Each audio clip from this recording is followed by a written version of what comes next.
What is up, guys? Again, Not the Worst here, bringing another Black Desert online video, and today we're taking a look at the patch notes for June 19th. You will see that it is a massive patch, and that is mostly due to us getting the accuracy, hit number, evasion, and DR changes that have been highly anticipated, and we will jump into that and explain exactly what's going on there. But first, let's get into the events. There's only a few going on, pretty good ones at that, though. We've got Afwaro disrupting prep for the ball. You're just going to see out while you're grinding. Homie's going to appear here and there. He has a chance to drop you some gold bars up to like 100 mil with it, and he will always give you a 30-minute buff. The buff then gives you 10 monster AP, 10 monster damage, some knowledge gain, and an extra 100 weight on there. So that's just going to be semi-passive as you're just out there grinding. We've got to join the global festivities. This is a hot time event on it. 1000 XP back, 100% item drop rate is also back. This is going to go for a couple of weeks until July 3rd. So grind it up. You got the extra stuff. And then we have some new daily login rewards, special ones that are going to start as well, and that's it for the new events for this week. So let's get into what changed here. We've got their explanation, and then I'll give you the synopsis as well. If you're already familiar with it, then you can skip on ahead since we have the nice little timestamps for you if you already know what happened, because Global Labs exists. But for everyone else, here we go. With today's maintenance, we've made significant changes to each character's skill, hit counts, and revamped the accuracy, damage reduction, and evasion systems. Given the scale of these updates, thorough testing was necessary, and we're delighted to finally share these changes with you, and we thank you for your patience. First, as previously announced, the hit counts for each character's skill have been reduced by approximately 70-80% compared to the previous values. While we've carefully adjusted this to minimize the impact on the feel of combat, it may initially seem unfamiliar due to the streamlined nature. We ask for your understanding, as this was a crucial step towards improving Black Desert. Next, we have overhauled the accuracy, damage reduction, and evasion systems. Initially, we planned to simply adjust the damage and accuracy to compensate for the reduced hit counts. However, we determined that more fundamental changes were necessary to achieve a positive outcome. Particularly for the evasion system, successful evasion currently results in taking no damage at all. As attack power increases, the effectiveness of evasion becomes disproportionately high. This imbalance can lead to unfair gameplay experiences where evasion is overly advantageous. Therefore, we aim to address the core issue of evasion and accuracy with this update, and the changes are as follows. Firstly, the evasion system has been modified. Now, even if you successfully evade, you'll still receive a minimum amount of damage. Regardless of how high the defender's evasion is compared to the attacker's accuracy, a minimum 10% accuracy rate will now apply, and 10% of the damage will be dealt based on when evasion does not occur. This adjustment ensures that evasion means avoiding a direct hit rather than achieving perfect immunity. This change is intended to balance the reduced hit counts, ensuring evasion does not become overly advantageous. Obviously, with reduced hit counts, if you evaded all damage, it becomes more likely that you always take no damage. Next, we've introduced a bonus damage reduction system. Many adventurers have expressed concerns about characters dying too quickly in PvP scenarios, often referred to as one-shot kills. To address this, really like one combo, but okay. We've balanced the performance of evasion and damage reduction. Depending on your defense stats, you'll now receive a bonus damage reduction effect, and we'll look at the chart for that in a little bit. Additionally, the damage taken while in super armor state has been reduced. While the bonus damage reduction helps, we found it insufficient on its own. Therefore, we've leveraged the super armor feature to provide effective protection during critical moments. The damage reduction rate varies depending on the class's characteristics.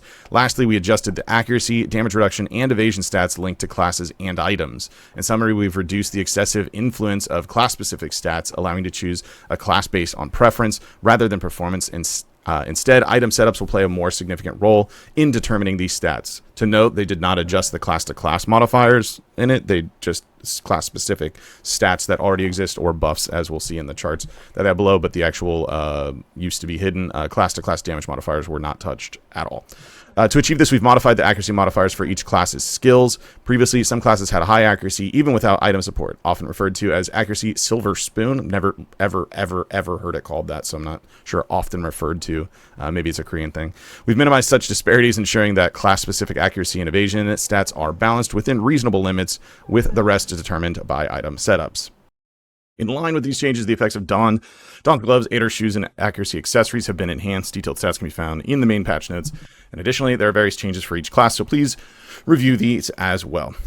So, summary for that, we have adjustments to hit counts have been made with the following improvements: preventing disproportionate effectiveness of evasion stats, balancing class-specific stats that were previously too high, and addressing issues where characters died too quickly in combat.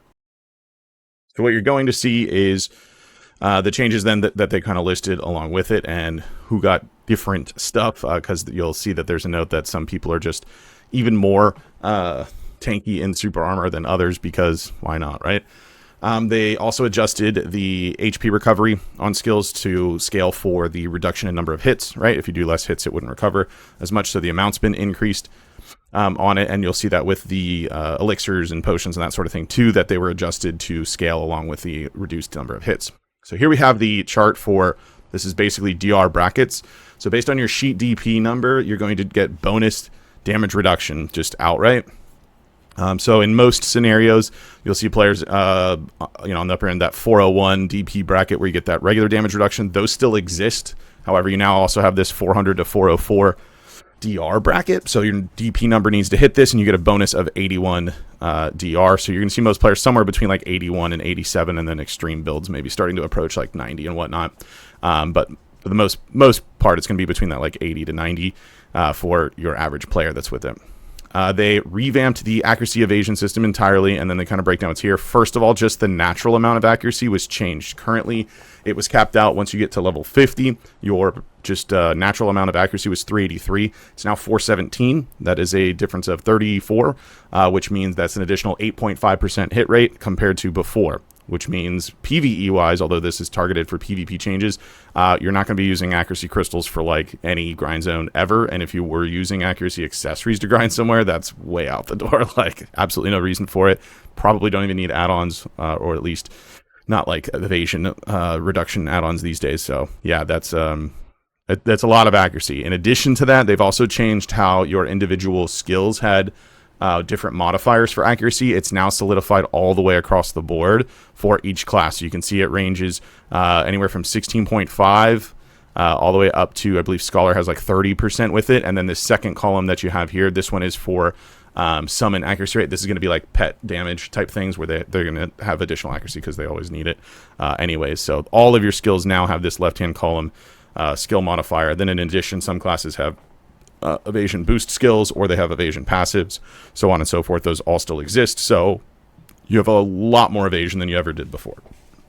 Then we have changing some of the DP and evasion increase effects, so specific buffs for it. So you have DP or evasion ones that were adjusted. What you're going to see here is they removed most classes' DP buffs with it, kind of across the board, and then they adjusted some other things, like for instance Ranger and DK picked up some evasion buffs with it, and Suck DK also got an evasion shred on its skill. I got a skill completely revamped, so you'll see those kind of changes along with it. The evasion rate reduction effects were reduced for the most part across the board. Like I said, DK gained one that it didn't have before, Succession DK. And then, for example, Awakening DK already had one. Trap of Adir was 15%. It's now 9%. So these all came down a decent amount with it, which is kind of whatever because you have so much more accuracy, so it's totally fine. Then for the super armor change that they talked about, this is really interesting, and gauntlets are actual gods now, but during super armor you're going to take 10% less damage by default. Then the classes listed below take even less damage during super armor. Damage reduction does not take effect for shield classes with improved rear resistance during forward guard, so keep that in mind. And you have Striker and Mystic get an additional 25% reduction because Awakening Warrior, Awakening Witch, Awakening Guardian all get 20% while using Awakening skills specifically. So you can see how that varies with Striker Mystic. They just get it. Succession Corsair and Succession Valkyrie both get a 20% reduction while using Succession skills. Scholar and Shy, 20% reduction just flat. Awakening Muso, Awakening Ninja, Awakening Kunoichi. These are all super armor. Just keep that in mind. But it notes specifically Awakening skills on all these. Awakening Mewa, Awakening Valkyrie, 15% reduction while using Awakening skills, which means that wouldn't apply for your like pre-awakening kit. Succession Zerker, Succession Nova, Succession Warrior, 15% reduction while using Succession skills. We then also have an adjusted damage reduction effect on guard gauge for the following classes while using certain forward guards. Classes with larger shields can reduce greater amounts of damage. Succession Nova, 60% damage reduction during forward guard while using Succession skills. And then Awakening Valk, Suck Warrior, Suck Guardian, 40% damage reduction forward guard while using Awakening and Succession skills. And Suck Valkyrie, 30% damage reduction during forward guard while using Succession skills. So that is pretty massive. So congrats to people that play those. We have an adjustment for mounted combat skills. They're looking to change this long term anyhow, which is kind of what they talk about there. So for now, other than LMB attack, you can't really use any skills until they figure out what they want to do with it. Then they have each class breakdown, which we covered in the bulk of it already. But if you want to see like things that, you know, it already listed in these charts above, you certainly can. It's a giant long piece, and they kind of just put everything in here twice. You get a chart with all the changes, and then it also gave you these tabs for each class individually on top of it. Then they break down the changes to the elixirs or consumables in general, crystals and stuff, like I mentioned, just like with the skills. Since we reduced the number of hits total while keeping the damage the same, then these all needed to be buffed accordingly to still recover the same amount of HP. Then we have the chart for what was changed in accuracy. Notable ones here, like Dawn Earring went from, at pen level, went from 38 to 57 accuracy. Ominous got doubled, going from 28 to 56 accuracy. The Dawn Earring's typically still a better slot because Devo accessories exist, and the AP trade for that 56 isn't going to be as good as the AP trade for that 57 because Devo earrings by themselves kind of suck. Turos belt at pen, 34 going up to 60, and Lunar necklace going from 52 to 74. Defense gear changes here. Functionally, what's happened, they increased the DR and the evasion just slightly on both the Dawn gloves and the boots, but then the big change is that the evasion gloves now have the same accuracy. They'll have 50 accuracy just like the DR ones, so there's not really an accuracy / DR. It's quite literally just DR or evasion stats that you want to pick up. Just choosing which set that you decide to actually go with there. Then we move on to things that are not to the revamp, although sort of. There's a Dark Rift event coming up next week, so don't use your Dark Rifts for now. If you don't want to, you could just save them. They take 7 days to respawn. Maybe you could kill, well, since they changed it, it's 7 days. You could kill if you had any today, I guess. And then after today, just wait till next week so that whatever event's in there, it's probably going to be bonus stuff and mythical feathers, boosted drop, or whatever. We have a new quest to swap your evasion or DR gloves and boots. Instead of the Scorching Suns, you can now exchange 50 Crystallized Despair, which might help those get some off the market, since they at least have some functionality there.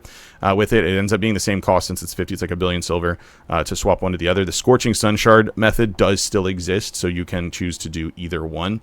Slight adjustment at Dekia Cyclops. They kind of changed the gargoyles so that they're going to be in a closer location, and they'll aggro in 50% less distance needed for them to aggro. They also changed where 2 of the statues were, and you can check it out on the map for that. Out of the 5 there, they were adjusted a bit. They did increase the AP in virtually every spot to compensate for the additional damage reduction. You will still see that it was still a significant damage increase. They also didn't increase the accuracy for spots where that's relevant, so keep that in mind as well. And then they did adjust the stat limits for Node and Conquest War as well, again, just be in line with the new hit orientation and all the accuracy changes and whatnot there. So let's jump on over into the Pearl Shop, see what we got going on. Obviously, we'd anticipated some big sales and stuff since we have the ball this weekend, and that's entirely true. We've got a lot of buy one, get ones here. So we have the buy 2, get 2 Pearl box. 8,000 A coin is going to get you 4 total sets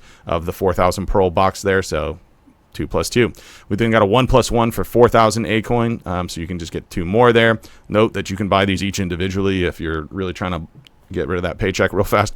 3,000 A coin will get you a 1+1 box, so 2 of the 3,000 Pearl boxes, and we have a 1+1 for the 1,000 A coin bundle as well. And now the biggest news and the best part in this entire patch is the new female outfit, and it is called the Memento Mori. It's quite literally a sexy nun outfit they decided to put into the game. Definitely not crying about it. I'll probably be getting some BOGO pearls and buying a few of these, because I am a man of culture. So there's that. You can pick it up. It's 2,200 pearls. They also have a bundle pack for it for 3 of them, 5610, if you want to get that. Then we've got a pet skill change coupon that's being introduced.